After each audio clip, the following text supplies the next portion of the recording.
من و تو می‌دانیم زندگی یک سفر است. زندگی جاده و راهی است به آن سوی خیال.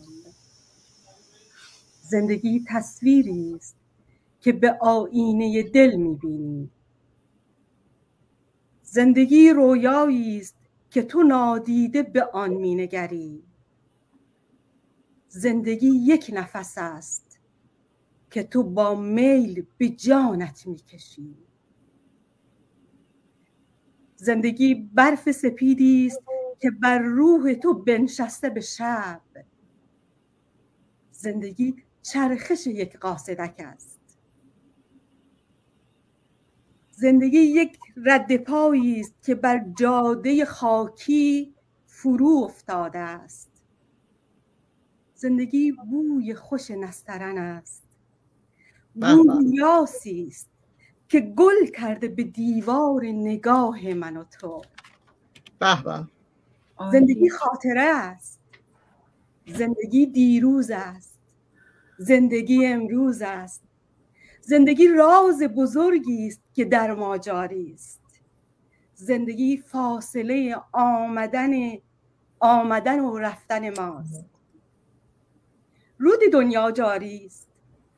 زندگی آبتنی کردن در این رود است. زندگی پنجره باز به دنیای وجود، تا که این پنجره باز است جهانی با ماست. فرصت بازی این پنجره را دریابیم. در نبندیم به نور. در نبندیم به آرامش پرمهر نسیم. پرده از ساحت دل برگیریم. رو بدین پنجره با شوق سلامی بکنیم. زندگی رسم پذیرایی از تقدیر است. وزن خوشبختی من وزن رضایتمندی است. زندگی شاید شعر پدرم بود که خواند، چای مادرم که مرا گرم نمود، نان خواهرم که به ماهی ها داد. زندگی شاید آن لبخند است که دریغش کردیم. زندگی زمزمه پاک حیات است میان دو سکوت. زندگی خاطره آمدن و رفتن ماست.